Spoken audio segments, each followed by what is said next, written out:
Cattle में heat आने के बाद ब्लड डालना यानी कि ब्लीडिंग होना एक आम समस्या है जो फील्ड प्रैक्टिशनर को सामना करना पड़ता है।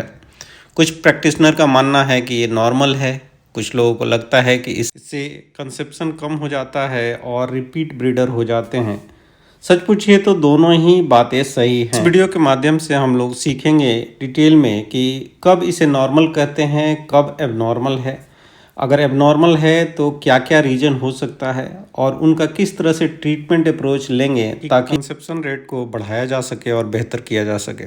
तो सबसे पहले मैं बता दूं कि जो कैटल हैं, खास करके हीफर्स हैं, इसमें अगर स्ट्रेस के बाद ब्लीडिंग होती है तो उसे नॉर्मल माना जाता है।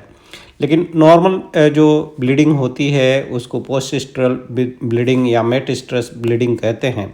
इसके पीछे रीज़न ये होता है कि जब स्ट्रेस का आप लोग फेज देखेंगे या हीट साइकिल देखेंगे तो जब जानवर प्रो स्ट्रेस और स्ट्रेस में रहता है उस फेज में एस्ट्रोजन लेवल बहुत हाई होता है और एस्ट्रोजन लेवल के चलते ही जनरली जो कैटल में हीट के सिम्टम आते हैं वो आते हैं। जब फॉलिकल डोमिनेट होती है तो वो एस्ट्रोजन का सिक्रीशन कर रही होती है और एस्ट्रोजन के सिक्रीशन के चलते जो इंडोमेट्रियम है यानी कि जो यूट्रस का वेसल्स हैं उनमें बहुत ज़्यादा ब्लड सप्लाई आता है जब एस्ट्रोजन का लेवल हाई होता है तो, और वो एक तरह से इन्फ्लामेटरी स्टेज में रहता है आप कह सकते हैं। तो कुल मिलाकर देखें तो जो एस्ट्रोजन का इफ़ेक्ट है यूट्राइन वेसल्स पे वो उनको एकदम से इंगॉज करके रखता है, उन्हें ब्लड फिलिंग बहुत ज़्यादा करा देता है, एक तरह से आप सिंपल भाषा में कहें तो। और इसको जब एलएच सर्ज आता है, जब फॉलिकल रप्चर होती है, ओवुलेट करती है, उसके बाद इमीडिएटली जो एस्ट्रोजन का सिक्रीशन है वो कम हो जाता है और नॉर्मली जनरली ये देखा जाता है कि उसके बाद सीएल बनता है और सीएल जो है वो प्रोजेस्टेरॉन का सिक्रीशन चालू कर देता है और जो प्रोजेस्टेरॉन जब आ जाता है सफिशिएंट अमाउंट में तो वो क्या करता है कि इंडोमेट्रियल जो इंगॉजमेंट है, इन्फ्लामेशन है, जो भी डैमेज है उसको रिपेयर करा देता है। तो ये नॉर्मल प्रोसेस हुआ कि एस्ट्रोजन बढ़ेगा और उसके बाद प्रोजेस्टेरॉन आएगा। प्रोजेस्टेरॉन के इफ़ेक्ट के चलते जो इंडोमेट्रियल वेसल्स हैं वो रिपेयर हो जाएंगी और वहाँ पे ब्लीडिंग नहीं होता है। प्रोजेस्टेरॉन चूँकि यूट्रस को एम्ब्रियो को कंसीव कराने के लिए और फर्टिलाइज जो ओवा है उसको मेंटेन कराने के लिए यानी कि प्रेगनेंसी मेंटेन कराने के लिए आवश्यक होता है। तो ये तो हुआ कि नॉर्मल प्रोसेस क्या चलता है, लेकिन हमेशा ये नॉर्मल प्रोसेस नहीं रहता। किसी भी कारण से प्रोजेस्टेरॉन का लेवल अच्छे से मेंटेन न रहे या एस्ट्रोजन का लेवल हमेशा या लंबे समय तक हाई रहे, उसमें जो ब्लीडिंग होगी वो पैथोलॉजिकल होगी या हार्मोनल मिसबैलेंस के चलते होगी, वहाँ पे आपको कंसेप्शन नहीं मिलेगा। लेकिन नॉर्मल जो ब्लीडिंग होती है, जो मैं कह रहा था कि मेटस्ट्रल ब्लीडिंग होती है, 1 से 2 दिन के लिए होती है और उससे आपको एआई पे बहुत ज़्यादा फ़र्क नहीं पड़ने वाला है। अगर आपके पास कोई काऊ ऐसी प्रेजेंट की गई है जो ब्लीडिंग कर रही है, उसमें आपको एआई के लिए कहा गया है तो आपको बिल्कुल उस टाइम पे एआई नहीं करना है। कहने का मतलब ये है कि ब्लीडिंग मेटास्टेसिस तब होती है जब ओवुलेशन हो चुका होता है। तो ऑलरेडी ओवुलेशन हो गया है, ब्लीडिंग वाले फेज में आपको काऊ प्रेजेंट की गई है तो इस सही समय नहीं है, उसका ओवुलेशन हो चुका है। अगर आप एआई करेंगे तो वहाँ पे कंसेप्शन नहीं होने वाला है। तो बेहतर है कि नेक्स्ट टाइम का आप इंतज़ार करें।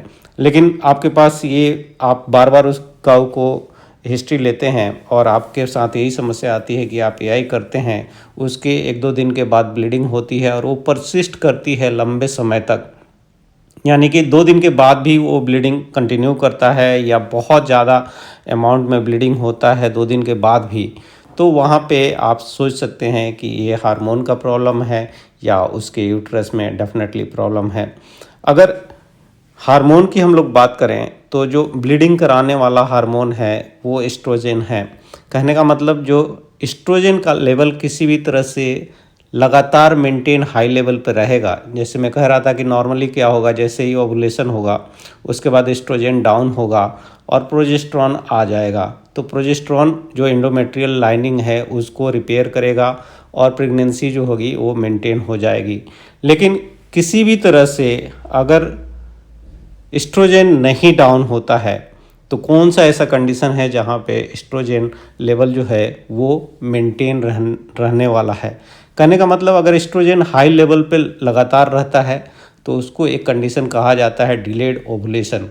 कहने का मतलब ये है कि जब फॉलिकल जो है, जो डोमिनेंट फॉलिकल है, सर्टेन साइज के बाद एलएच सर्ज अगर आता है यानी कि नाइजिंग हार्मोन आता है तो वो रप्चर करती है और वहाँ से ओवा जो है वो रिलीज होता है।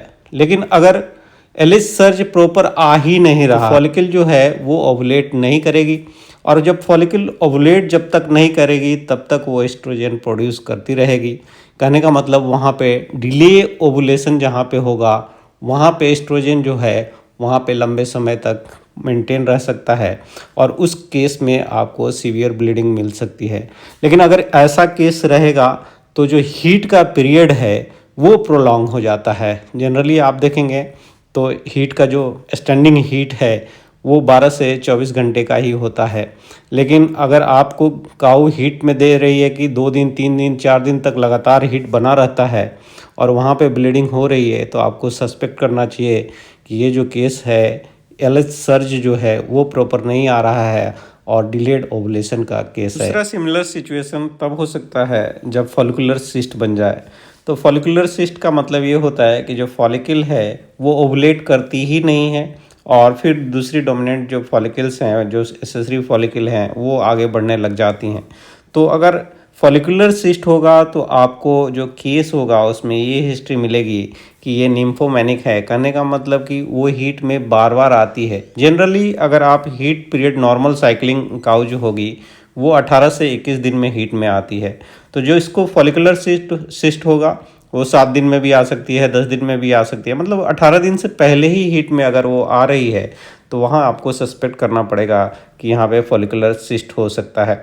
तो दोनों ही कंडीशन, या तो फॉलिकुलर सिस्ट है या डिलेड ओवुलेशन है जिसमें एलएच सर्ज प्रॉपर नहीं आ रहा है, इसको अगर आपको ट्रीट करना है तो यहाँ पे आपको जीपीजी प्रोटोकॉल का फॉलो करना चाहिए। जीपीजी प्रोटोकॉल का सिंपल सा फंडा है कि पहले दिन आपको जीएनआरएच देना है। कहने का मतलब गोनाडोट्रोपिन रिलीजिंग हार्मोन जो है वो एलएच सर्ज को बढ़ाएगा। तो जीएनआरएच आप पहले डे फर्स्ट पे देंगे, 7वें दिन पे प्रोस्टाग्लैंडिन देंगे। प्रोस्टाग्लैंडिन पीजीएफ2 अल्फ़ा आप दे सकते हैं। कहने का मतलब या तो डाइनोप्रोस्ट दे दीजिए या क्लोप्रोस्टेनॉल का इस्तेमाल कीजिए। 9वें दिन पे फिर से आपको गोनाडोट्रोपिक हार्मोन देना होता है। कहने का मतलब उस दिन आप बुसेरेलिन का इस्तेमाल कर सकते हैं। तो गोनाडोट्रोपिक रिलीजिंग हार्मोन जीएनआरएच का जो एनालॉग है वो बुसेरेलिन है, तो उसको डे फर्स्ट पे आपको देना होगा। फिर 7वें दिन पे आपको पीजीएफ2 अल्फ़ा यानी कि कहने का मतलब पीजी देना होगा और फिर 9वें दिन पे आपको जीएनआरएच का इस्तेमाल करना पड़ेगा और जीएनआरएच के 12 से 16 घंटे के बाद आपको एआई करना चाहिए। तो इस तरह के केसेस जिसमें ब्लीडिंग भी हो रही है और स्टैंडिंग हीट लंबे समय तक रहता है उसको आप मैनेज कर सकते हैं। दूसरा कंडीशन मैं बता रहा था कि जो एंडोमेट्रियल रिपेयर है उसको जल्दी से सही करने के लिए और मेंटेन करने के लिए जो हार्मोन चाहिए वो प्रोजेस्टेरॉन होता है। तो प्रोजेस्टेरॉन कहाँ से आना है? कॉर्पस ल्यूटियम से आना है। तो अगर कॉर्पस ल्यूटियम सही अमाउंट में प्रोजेस्टेरॉन नहीं बना पा रही, यानी कि सफिशिएंट अमाउंट में प्रोजेस्टेरॉन नहीं बनेगा, उस कंडीशन में भी आपको देखने को मिलेगा कि पोस्ट टेस्टुअल जो ब्लीडिंग है वो प्रोलॉन्ग टाइम तक हो सकती है। और साथ ही साथ उसमें कंसेप्शन भी नहीं होता है, क्योंकि अगर प्रोजेस्टेरॉन लेवल कम रहेगा या सफिशिएंट अमाउंट में सीएल प्रोजेस्टेरॉन नहीं बनाएगी तो उस कंडीशन में जो एम्ब्रियोनिक अर्ली एम्ब्रियोनिक लॉस जिसे कहते हैं, यानी कि फर्टिलाइजेशन तो होगा, आप एआई सही करेंगे, ओवा भी रिलीज होगा और फर्टिलाइजेशन भी होगा, लेकिन एम्ब्रियो जो है वो सरवाइव नहीं करेगा और काऊ जो है वो रिपीटर बन जाती है। लेकिन इसमें एक आप टिपिकली देखेंगे तो जो हीट होता है वो इरेगुलर होता है। कहने का मतलब 21 दिन में ना आकर के वो 25 दिन के बाद हीट में आती है, 30 दिन के बाद हीट में आती है, या जनरली आपका जो बाकी का साइकिल का पीरियड है वो आप देखेंगे तो नॉर्मल रहता है।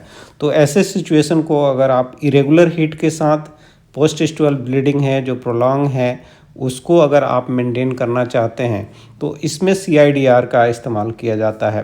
तो CIDR जो है वो इंटरनल डिवाइस है जिससे कि प्रोजेस्टेरॉन रिलीज होता है। तो जब आप प्रोजेस्टेरॉन किसी भी तरह से सपोर्ट में देंगे तो CL को वो मेंटेन करेगा और दूसरा साइकिल में आपको AI करना होगा। कहने का मतलब ये है कि CIDR आपको उसमें लगाना होगा। CIDR लगाने का जो तरीका है, तीसरे दिन पे CIDR लगाना चाहिए, यानी कि जब ल्यूटियल फेज हो तो स्ट्रेस के दिन पे नहीं लगा करके थर्ड डे पे आप अगर CIDR उसमें इंसर्ट करते हैं और 7 दिन पे उसे निकाल लेते हैं तो फिर वो जो प्रोजेस्टेरॉन लेवल मेंटेन था वो एकदम से डाउन होता है और 7वें दिन पे कहा जाता है कि यहाँ पे PG देना होता है। कहने का मतलब है कि आप डेनोप्रोस्ट या क्लोप्रोस्टेनॉल का इंजेक्शन लगाएंगे।